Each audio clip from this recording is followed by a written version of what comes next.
नमस्कार, मी राहुल कुलकर्णी एबीपी माझामध्ये जगभरातल्या सर्व प्रेक्षकांचं स्वागत आहे. आणि मधल्या ओळीमध्ये आपण दिवसभरामध्ये जे एक महत्त्वाची घडामोड घडते आहे त्याच्याबद्दलचं विश्लेषण करत असतो. आणि काल रात्रीच मी ट्विट केलं होतं की आता ही सगळी जी लढाई आहे ती न्यायालयीन पातळीवरती गेलेली आहे.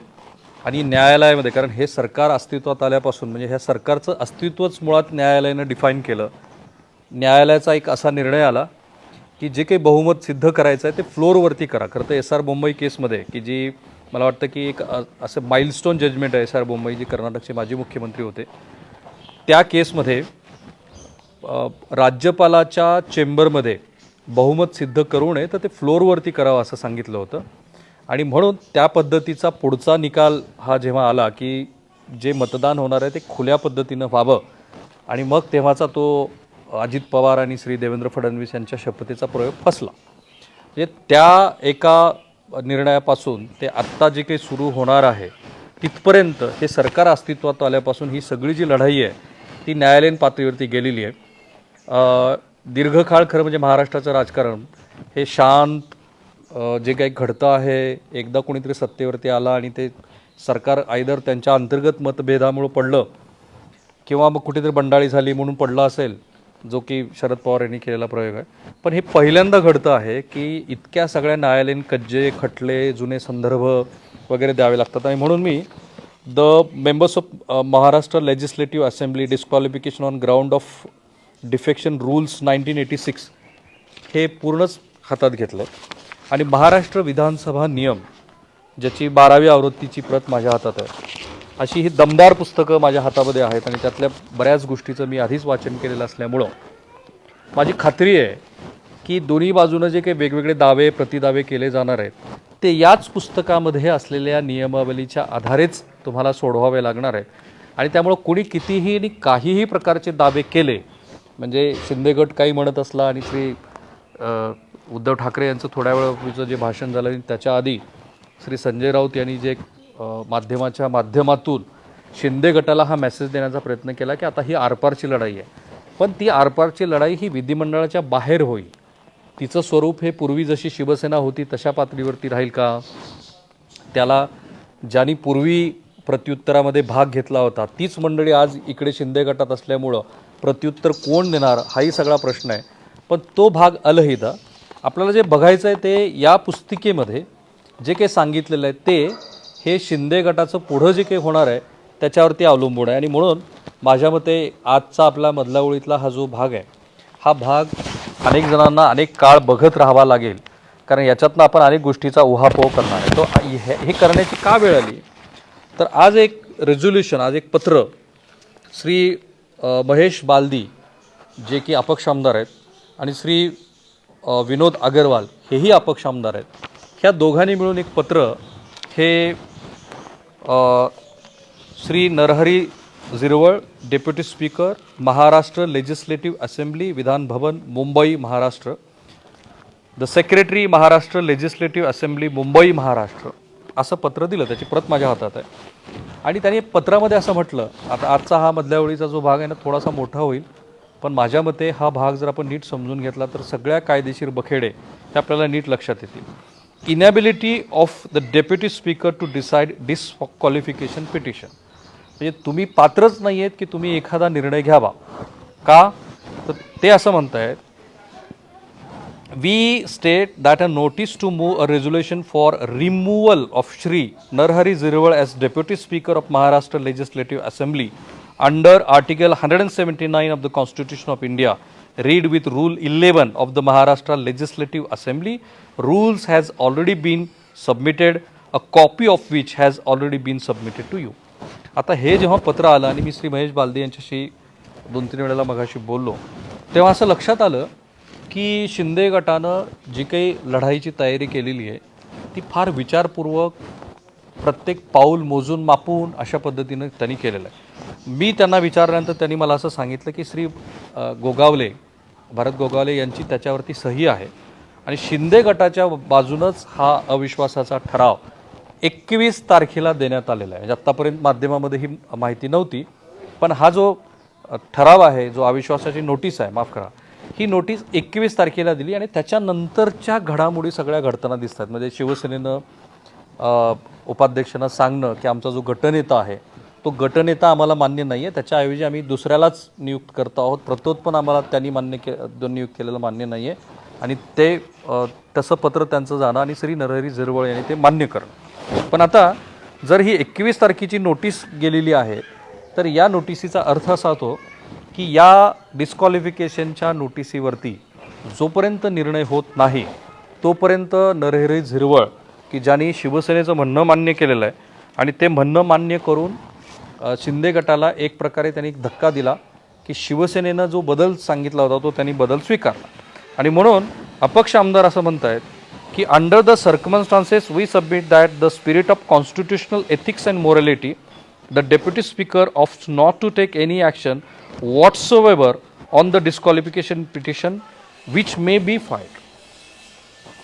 म्हणजे आता ज्या 12 आमदारांना डिस्क्वालिफाईड करण्यासाठीचं जे पत्र त्यांनी दिलेलं आहे ते पत्र हे त्या पत्रावरती तुम्ही कुठलाही निर्णय घेऊ नका, कारण तुम्हाला तो अधिकारच नाही आहे. तुमच्याच विरोधामध्ये एक अशी नोटीस आम्ही दिलेली आहे आणि त्या नोटिशीप्रमाणे जोपर्यंत त्याच्यावरती कारवाई होत नाही तोपर्यंत तुम्हाला कुठलाच आधार नाही आहे की तुम्ही शिवसेनेच्या वतीनं जी डिस्क्वालिफिकेशनची नोटीस देण्यात आलेली आहे त्याच्यावरती तुम्ही काहीतरी निर्णय घ्यावा. आता याच्यातून जे काही प्रश्न महाराष्ट्राच्या समोर उभा राहिलेले आहेत, कारण आता ही लिगल बॅटल आहे, ही उच्च न्यायालय आणि सर्वोच्च न्यायालयापर्यंत लढली जाणार आहे आणि महाराष्ट्र विधानसभेचे जे नियम आहेत त्या नियमाच्या आधारेच त्या प्रश्नाची उत्तर आपण घेऊ, कारण त्याच्याशिवाय या प्रश्नांची तड लागणार नाही. एक मुळात जो गट आहे जो आता शिंदे गट आपण म्हणतोय, तर या शिंदे गटाला जो मान्यता द्यायचा आहे ती मान्यता कोणी द्यायची इथपासून ती सुरुवात होईल. बऱ्याच जणांना असं वाटतं की ती राज्यपालांनी द्यायची आहे. मुळामध्ये आता विधानसभेचं अध्यक्षपद हे रिक्त आहे, कारण श्री नाना पटोले यांनी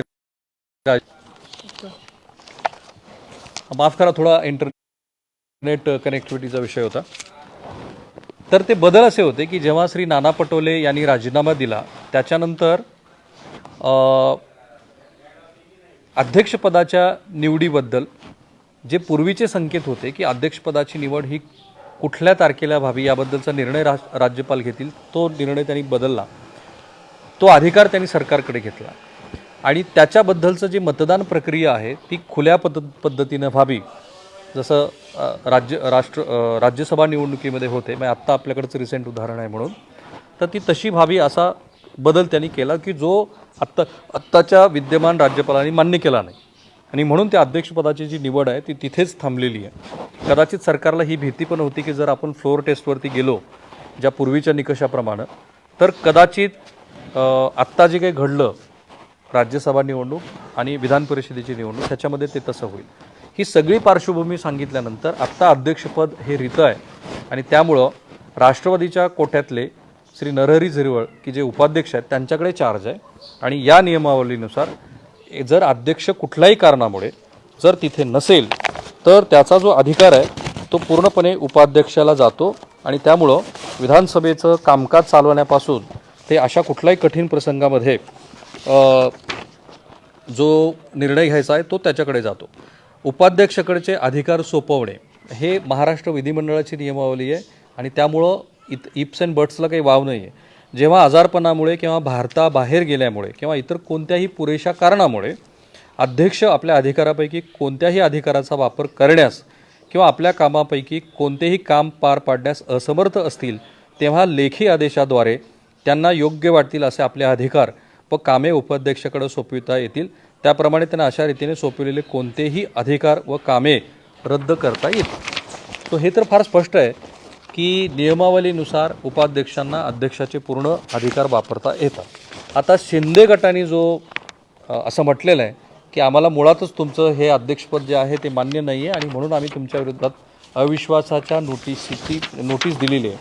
तर याच्याबद्दलचा नियम असा आहे की हे अध्यक्षपद हे कधी जातं तर अध्यक्षांना पदावरून दूर करण्यासंबंधीचा प्रस्ताव 11 क्रमांकाचा हा नियम आहे. अध्यक्षांना पदावरून दूर करण्यासंबंधीच्या ज्या प्रस्तावाची संविधानाच्या अनुच्छेद ज्याचा माध्यमांना सकाळी बोलत असताना काही वाक्यामध्ये श्री एकनाथ शिंदे यांनी संदर्भ दिला प्रस्तावाची संविधानाच्या अनुच्छेद 179 अन्वये आवश्यक असल्याप्रमाणे 14 दिवसाची नोटीस देण्यात आली असेल.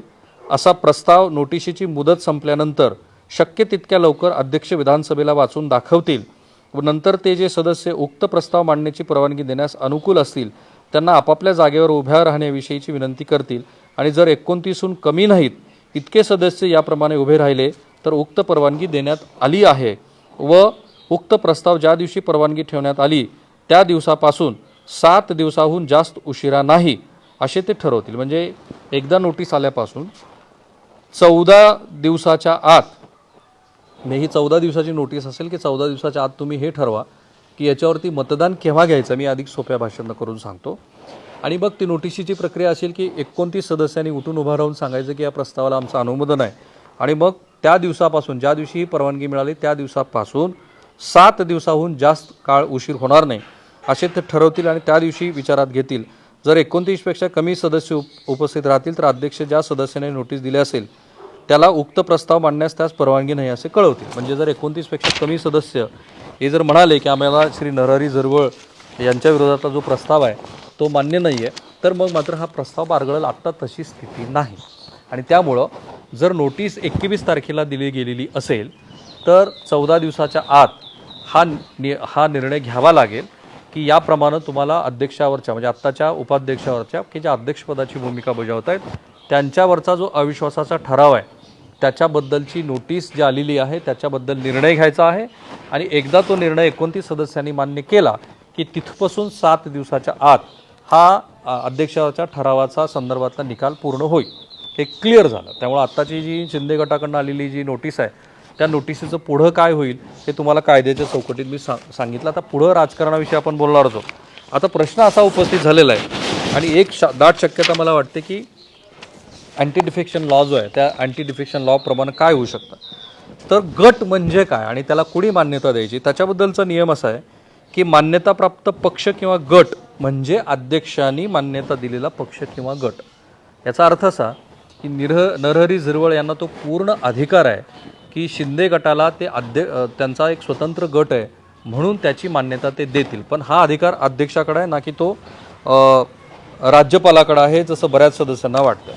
आता याच्याबद्दल जे डिस्क्वालिफिकेशनचा मुद्दा आहे की जो शिवसेनेनं या शिंदे गटाच्या 12 सदस्यांना डिस्क्वालिफाईड करण्यासंदर्भातले जे नियम आहेत त्या नियमाप्रमाणे त्यांना डिस्क्वालिफाईड करा अशा पद्धतीची मागणी केलेली आहे. आणि माझ्या मते कायद्याच्या या सगळ्या मुद्द्यामध्ये आपल्याला जर काही सगळं समजून घ्यायचं असेल तर हेच समजून घ्यायचं आहे की हा जो पक्षांतर बंदीचा जो कायदा आहे त्या कायद्याप्रमाणे आत्ता काय काय होऊ शकतं आणि काय काय होणं अपेक्षित आहे. एकतर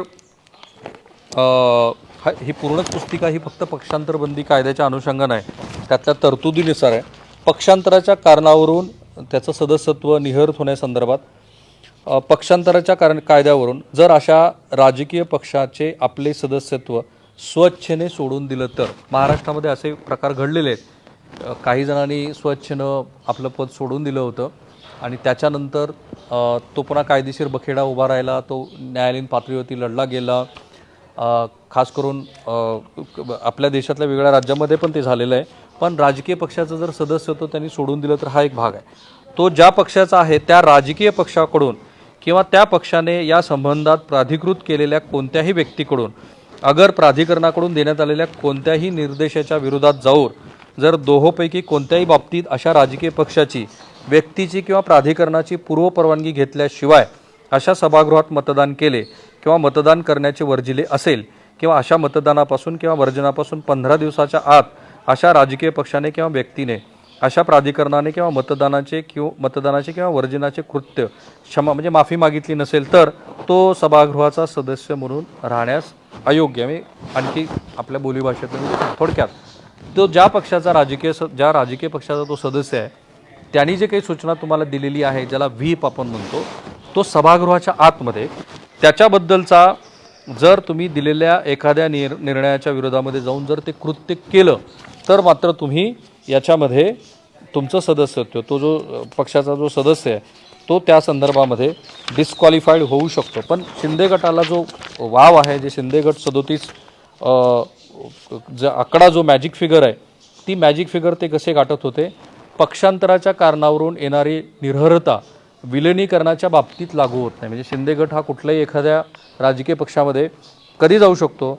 जर सभागृहाच्या एका सदस्याचा मूळ राजकीय पक्ष अन्य एखाद्या राजकीय पक्षात विलीन झाला आणि त्या सदस्याने असा दावा केला की तो स्वतः व त्याच्या मूळ राजकीय पक्षाचे अन्य काही सदस्य, जसं शिंदेंच्या बाबतीत आहे, हे अशा अन्य राजकीय पक्षाचे किंवा प्रकरण परत्वे अशा विलिनीकरणामुळे बनलेल्या नवीन पक्षाचे सदस्य झाले आहेत. जर शिंदे गट असं म्हणाला की आम्हाला भारतीय जनता पार्टीमध्ये जायचं आहे किंवा प्रहारमध्ये जायचं आहे किंवा अजून कुठल्याही पक्षामध्ये जायचं आहे, तर त्यामुळं त्यांचं विलिनीकरण हे म्हणजे त्यांचं डिस्क्वालिफिकेशन होत नाही. त्यांनी विलिनीकरण स्वीकारलेले नाही व स्वतंत्र गट म्हणून कार्य करण्याचा पर्याय स्वीकारलेला आहे, तर परिच्छेद 2च्या पोटपरिच्छेदान्वये तो निहर्थ ठरणार नाही आणि अशा विलिनीकरणाच्या वेळेपासून असा अन्य राजकीय पक्ष किंवा नवीन राजकीय पक्ष किंवा प्रकरण परवते गट म्हणजे जो सदस्य या पक्षाचा आहे असा राजकीय पक्ष होय. हे थोडंसं बोर आहे, पण हे आपल्याला नीट समजून घेणं हे अतिशय गरजेचं आहे की यानुसार जे पक्षांतराच्या कारणावरून ज्या काही घडामोडी घडत आहेत त्यानुसार जर तुमच्याकडे 37 सदस्य आहेत, शिंदे गटाकडे आज जे सांगितलं जात आहे की त्यांच्याकडे 37 सदस्य आहेत, माझ्या मते काय होईल तर आता निवडणूक आयोगाच्या जो सगळा नियमावली आहे त्याचा जर नीट अभ्यास केला तर शिंदे गट हा थेटपणे निवडणूक आयोगाकडे जाऊ शकतो की आम्ही आमच्या 2/3 सदस्यांनी एक स्वतंत्र असा गट आमचा केलेला आहे आणि त्या गटाला तुम्ही मान्यता द्या. जो आत्तापर्यंतचा प्रेसिडेंट आहे आणि जे नियम आहेत त्याप्रमाणे शिंदे गटाला अशी मान्यता मिळण्याची दाट शक्यता आहे, प्रोव्हायडेड की हे जे 37 सदस्य आहेत त्याच्यापैकी कुठलाही एक सदस्य हा कमी होऊ नये. आता प्रश्न असा उपस्थित होईल की निवडणूक आयोगाकडे गेल्यानंतर या सदस्यांच्या संदर्भातली जी तालीम आहे, यांचे जे ओळख परेड आहे, यांचे जे आयडेंटिफिकेशन आहे, ते आयडेंटिफिकेशन कसं बघितलं जाईल? पाऊस येतो आहे, पण आपण या मुद्द्याच्या अनुषंगाने काय काय होऊ शकतं, नरहरी झिरवळ यांना बाजूला काढण्याचा प्रयत्न का शिंदे गटाकडनं केला जातो, त्याचे नियम काय आहेत आणि पुढे काय होऊ शकतं? माझ्या मते नरहरी झिरवळ यांच्याबद्दलची जी त्यांनी मांडलेली नोटीस आहे तिला परस्यू केलं जाईल, कारण तसं नाही केलं तर मग अध्यक्षाकडं असलेले जे अधिकार आहेत त्या अधिकाराचं जतन करून जे विद्यमान सत्ताधारी पक्ष आहेत ते शिंदे गटांच्या अडचणी अधिक वाढवतील. याच्या विरोधामध्ये उच्च न्यायालयामध्ये शिंदे गट जाण्याची दाट शक्यता आहे.